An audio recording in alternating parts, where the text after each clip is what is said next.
এবার ছেড়ে দেন। একটা আওয়াজ হয় কিনা? খোদার ইজ্জতের কাছে মা আয়েশা সিদ্দিকা বলছেন রাদিয়াল্লাহু তাআলা আনহা, বলতেছেন আমার নবীর জুবান পাক থেকে শুনেছি। মুসলিম শরীফে হাদিস, এবং ইমাম জওজি আলাইহির রহমান এটা বর্ণনা করেছেন, ইমাম তাবরানি নকল করেছেন, ইমাম বাগাবী বর্ণনা করেছেন, হাদিসে সহিহ, হাযা হাদিসুন সহিহ। তিনি বলছেন মা আয়েশা সিদ্দিকা রাদিয়াল্লাহু তাআলা আনহা, তিনি বলছেন সামি'তু রাসূলুল্লাহ সাল্লাল্লাহু তাআলা আলাইহি ওয়াসাল্লাম, আমার নবীর থেকে শুনেছি আমরা যে কানের মধ্যে আঙ্গুল দিয়ে একটা শব্দ হয়, বলে এটা হাউজে কাউসার থেকে টপ টপ করে পানি পড়ছে, এটা মুমিন শুনতে পায়। আরো জোরে সুবহানাল্লাহ পড়ে। যারা শুনেছেন খোদার কসম, তার মানে আপনাদের ভিতরে এখন ঈমানের নূর রেখেছে আল্লাহ। আমার নবীর হাদিস অনুযায়ী বলছে শুধু মুমিনরা শুনবে একটা আওয়াজ, এটা হলো হাউজে কাউসার থেকে টপ টপ করে পানি পড়ছে, ওটা শব্দ। সুবহানাল্লাহ। আল্লাহ আমাদেরকে ঈমানের দৌলত নসিব করুক। আমিন বলেন, আমিন বলে। কষ্ট পেয়েছেন বাবা? আল্লাহ আমাদেরকে বুঝদান করুক। আমি আর বেশি রাত করব না, অনেক রাত হয়ে গিয়েছে। 5 ওয়াক্ত নামাজ পড়বেন। আমি এখনো টপিক শুরু করতে পারি না, কিন্তু অনেক রাত হয়ে গিয়েছে। যদি কখনো সুযোগ হয়, আল্লাহ যদি তৌফিক দেয়, আগে মাইক ধরার চেষ্টা করব। রাস্তা জ্যাম জোট, বান্দা যেটা চায় সেটা হবে না, মালিক যেটা চায় সেটাই হবে। টাইম মতোই রওনা দিয়েছি, কিন্তু জ্যাম জোটের কারণে পৌঁছাতে দেরি হয়ে গিয়েছে। তারপর মাশাআল্লাহ ওলামায়ে কেরামরা বয়ান করেছেন। আমি শুরুতে যেটা বলেছিলাম, ডান হাতে দিবেন, বাম হাতে যাতে টের না পায়। কাউকে ছোট করি নেই, এই জন্য একটু ধমক দিয়েছি, কারণ মনের মধ্যে তো শয়তান থাকে, আমাদের রগ রেশার মধ্যে শয়তান থাকে, শয়তান যাতে পালিয়ে যায়, ঠিক না? আমার নবী এমনভাবে খেতাবাত করতেন, হযরত ওমর বলেন যে নবীর বক্তব্য শুনলে মাঝে মাঝে মনে হতো এখনই তলোয়ার নিয়ে এখনই যুদ্ধে যাব, শাহাদাত বরণ করে আল্লাহর সাথে দেখা করব। সুবহানাল্লাহ। হযরত আমর বিন জুমুর রাদিয়াল্লাহু তাআলা উহুদের ময়দানে 4 সন্তানকে পাঠিয়ে দিয়েছে, যাও শহীদ হতে যাও। সুবহানাল্লাহ। এখনকার হলো পয়দা হওয়ার সাথে দাঁত উঠে না, ডাক্তার বানামো, ইঞ্জিনিয়ার বানামো, ঠিক কিনা? জি পড়বো। কি কালাম? বাচ্চাদের ঠান্ডা লাগছে, অনেক রাত হয়ে গেছে তো। কালাম আগামী বছর ইনশাআল্লাহ। কেমন না? ওনাদের কষ্ট হচ্ছে তো? কষ্ট হচ্ছে না তো? বা কম্বল বালিশ ডাকেনি? আওয়াজ ডাকে? আচ্ছা, যদি দুই একটা কালাম পড়ে কি কষ্ট হবে? মাশাআল্লাহ। শোনার মতো শ্রবণ শক্তি আছে তো? ধৈর্য আছে?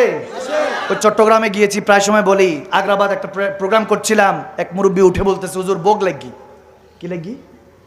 আওয়াজ দেন। কি লাগি? বোগ লাগি, চট্টগ্রামের ভাষা আর কি, বোগ লাগি। আমি প্রথম বুঝিনি, 7-8 বছর আগের কথা। বলে হুজুর বোগ, আমি বললাম what is the meaning of বোগ লাগি, অর্থ কি? হুজুর এটার মানে হলো ক্ষুধা লাগছে, হি ইজ হাংরি, ক্ষুধার্ত। তো মুরব্বী মানুষ তো, আমি বললাম তবরক থাকলে নিয়ে আসো, এখানে স্টেজে ইন্না লিল্লাহ হলে সমস্যা, ক্ষুধার লাগে, ডায়াবেটিস লো হয়ে গেলে সমস্যা তো আছে, ঠিক না? তো এক এক দেশে এক এক ভাষা। 2 দিন আগে এক প্রোগ্রাম করছি লক্ষ্মীপুরে, স্টেজে উঠাতেছি, বলছে হুজুর ইন্ডিয়ায় হিন্দি যান। বললাম হিন্দি কি? বলে এদিক দিয়ে এসে ওদিক দিয়ে যান। বাংলার 52 ভাষাটা নোয়াখালীতে প্রথম অ্যাক্সিডেন্ট করছে, তারপর আহত হলো চট্টগ্রামে, নিহত সিলেটে।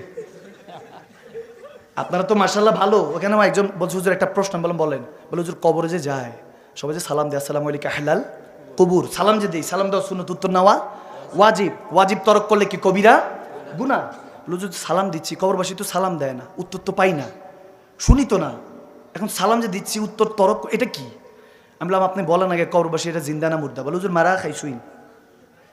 কি খাইছুইন? বললাম খাওয়া দাওয়া করে স্টেজে উঠলাম, এটা কোন খাওয়া দাওয়া? বলে হুজুর মারা খাইছুন মানে হইলো he's dead, he's no more, মারা গিয়েছে। বললাম হ্যাঁ, 52 ভাষা, এখানে এসে মারা খাইছু। মনে আপনাদের কষ্ট হচ্ছে, মনে কি নারাজ হচ্ছেন? এক্সপিরিয়েন্স বলছি, অভিজ্ঞতার দাম আছে কি নাই? আওয়াজ দেন, দাম আছে কি নাই? এক জাহাজ নষ্ট হয়েছে, কেবিন ক্রু থেকে ক্যাপ্টেন পর্যন্ত অনেক চেষ্টা করেছে, 24 ঘন্টা একদিন। সমস্যা কোথায়? জাহাজ ঠিক করবে কেমনে? হচ্ছে না। মিস্ত্রি খবর দিল, আসলো, মিস্ত্রি দেখলো, দুইটা চক্কর নিল, হাতুড়ো নিল, বাড়ি দিল, ঠিক। আওয়াজ দেন।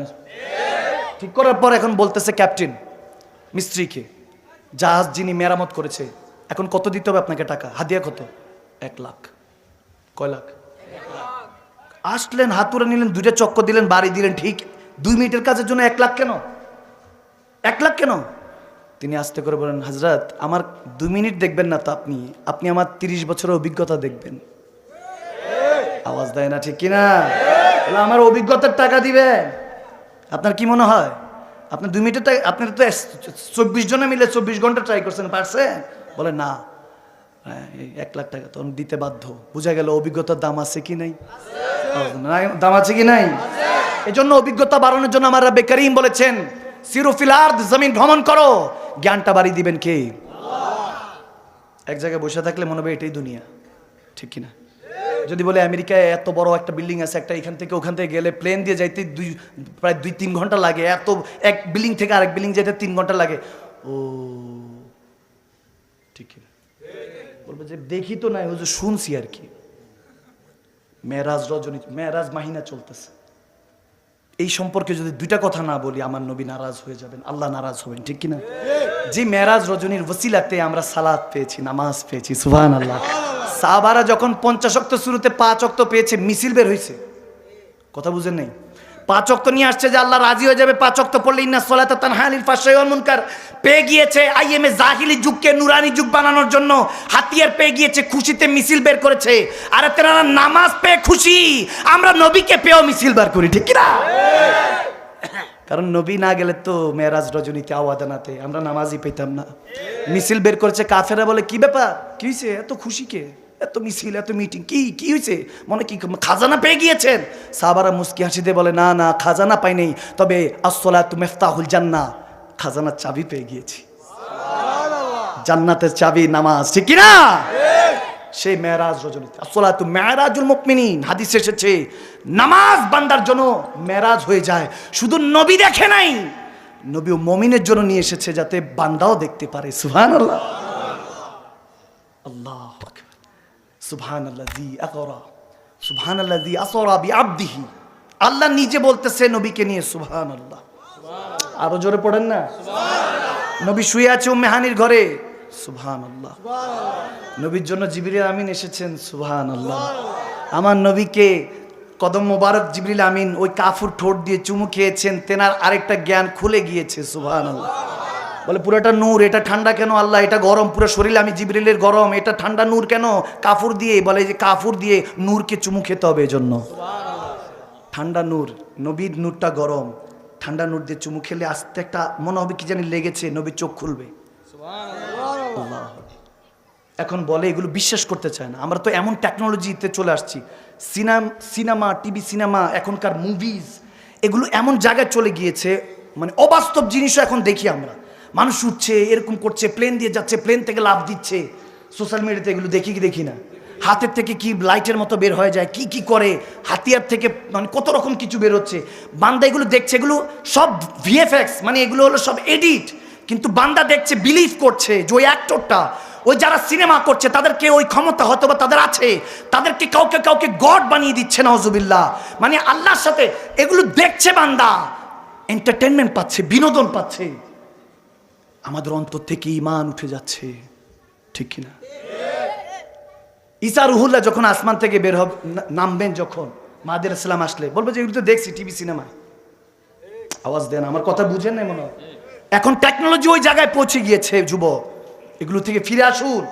হযরত সুলাইমান আলাইহিস সালামের জামানার মধ্যেও বলতো যে তেনার সিংহাসন এভাবে কিভাবে উড়ে আসমানে। তেনারা বিশ্বাস করতো না, যারা দেখেছে তারা বিশ্বাস করতো, যারা দেখে নাই শুনলে বিশ্বাস করতে চাইতো না, মুনকিরিন ছিল। কিন্তু এই জামানায় এখন ওই 60-70-200 জন নিয়ে প্লেন উড়ে। এখন যদি বলে কেউ প্লেন উড়ে, 200 বছর আগে বললে আপনারা দিত কিসের, কি উড়ে প্লেন, এটা একটা জিনিস আছে 200 জনের নিয়ে উড়াল দিতে পারে। বিশ্বাস কেউ করতো 200 বছর আগে? কিন্তু এখন করা সম্ভব, কারণ প্র্যাকটিক্যাল দেখেছি। এগুলো বুঝার চেষ্টা করুন। টাইমস আপ, সময় শেষ, সাইন অফ কিয়ামত, সমস্ত কিছু কিয়ামতের আলামত, সমস্ত কিছু। আপনি কি মনে করছেন সব উন্নতি শিখরে ভাসছে? না না, ওয়াল আসরি ইন্নাল ইনসানা লাফি খুসর। আমার আল্লাহ বলেন যায় দিন ভালো আসে দিন খারাপ। আমি সময়ের কসম খেয়ে বলছি, তোমরা খুসরে আছো, অবনতিতে আছো। যত রকম টেকনোলজি বানিয়ে ফেলো, যত রকম সুবিধা বানিয়ে ফেলো, মোবাইল ফোন ফ্রিকোয়েন্সির মাধ্যমে এক থেকে দেশ থেকে আরেক দেশে কোটি কোটি কিলোমিটার তুমি দেখছো, কথা বলছো, ব্রেন ইউজ করে তুমি আকাশে উঠছো। বান্দা একা নয়, হাজারকে নিয়ে উঠছো, শতকে নিয়ে উঠছো, দেশ থেকে দেশান্তর পাড়ি দিচ্ছ, পৃথিবী পাড়ি দিয়ে মঙ্গল গ্রহে রকেট দিয়ে যাচ্ছ। ভাবছো কি উন্নতি শিখরে পৌঁছিয়েছো? না না, তোমরা সময় খসরে আছো। যায় দিন ভালো আসে দিন খারাপ। আমার আল্লাহ বলতেছেন তোমাদের পিছনে মৃত্যু, সামনে কিয়ামত অপেক্ষা করছে, ঠিক না? দিস দ্য ট্রুথ, এটা হলো সত্য। মানলে আবু বকর, না মানলে আবু জাহেল। আল্লাহ আমাদেরকে আবু বকরের দলে শামিল করে নিক।